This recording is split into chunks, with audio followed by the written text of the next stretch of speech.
ሰላም ጤና ይስጥልኝ ተከበራችሁ አድማጮቻችን የዕለቱን ዜና ይዤላችሁ ቀርቤያለሁ። ሉል ብራውን ነኝ፣ አብራችሁን ቆዩ። የዕለቱ ዋና ዋና ዜናዎችን ላሰማችሁ። ሱዳን ከሁለት ዓመት የእርስ በርስ ጦርነት በኋላ ዳግም ለሁለት የመከፈል አደጋ ውስጥ ተጋርጦባታል። የእስራኤል ወታደሮች ጦርነት ቢያበቃም በጋዛ የጸጥታ ቀጠናዎች እንደሚቆዩ ተናግረዋል። እነዚህን አንድ ባንድ ይደርስላችኋል። ሰብስክራይብ እና ላይክ እንድታደርጉኝ በአክብሮት እየገለጽኩ ወደ ዜና አመራችኋለሁ። አብራችሁን ቆዩ።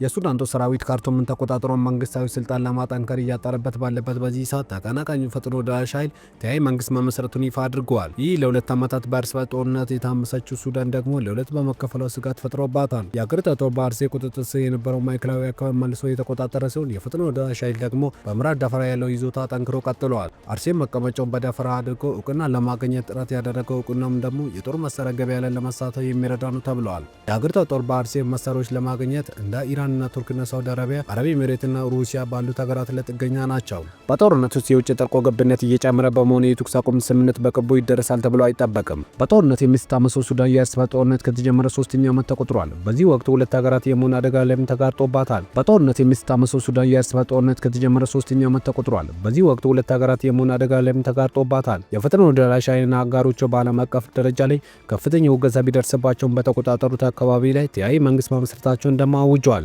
አርሴፍና አጋሮቹ የሱዳን መንግስት መመስረቻ ቻርተርን የሚል ስምምነት ከሳምንታት በፊት ናይሮቢ ላይ ከተፈራረሙ በኋላ ሀገሪቷ ለሁለት ተከፋፍላለች።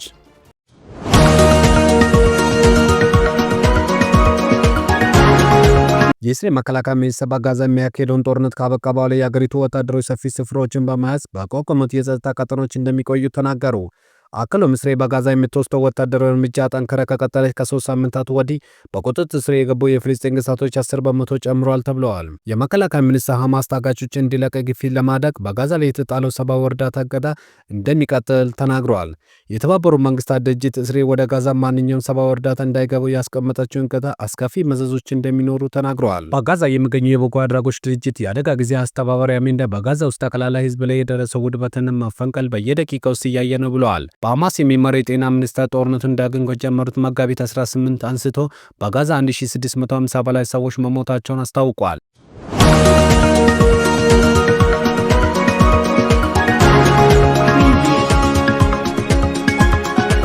ጀርመን አንድ የጽኑ ህመም ዶክተር የተለያየ መድኃኒቶችን በመጠቀም 15 ታካሚዎችን በመግደል ወንጀል ተከሰሰ። የባርሊ አቃቤ ሕግ የ40 ዓመቱ የህክምና ባለሙያ ወንጀሉን ለመደበቅ ስል የአንዳንድ ተጎጂዎችን ቤት ጭምር አቃጥሏል ተብሏል።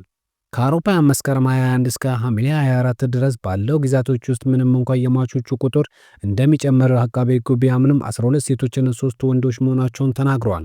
በጀርመን የግለሰቦች መብት ለመጠበቅ በተደነገገው ሕግ መሰረት የዶክተሩ ስም ይፋ ባይደረግም ተጠርጣሪ ክሱን እንዳልተቀበለ አቃቤ ሕጉ በመግለጫው ተናግረዋል። ዶክተሩም ከታካሚዎቹ እውቅናና ፍቃድ ውጪ ማደንዘዣና የጡንቻ ህመም ማስታገሻ መድኃኒቶችን ሰጥተዋል ተብሏል። የጡንቻ ህመም ለማስታገሻ የሚሰጠው መድኃኒት የመተንፈሻ አካላትን ጡንቻዎችን እንዳይሰሩ በማድረግ በደቂቃዎች ውስጥ መተንፈሻ በመከልከል ለሞት ዳርጓል ተብሏል።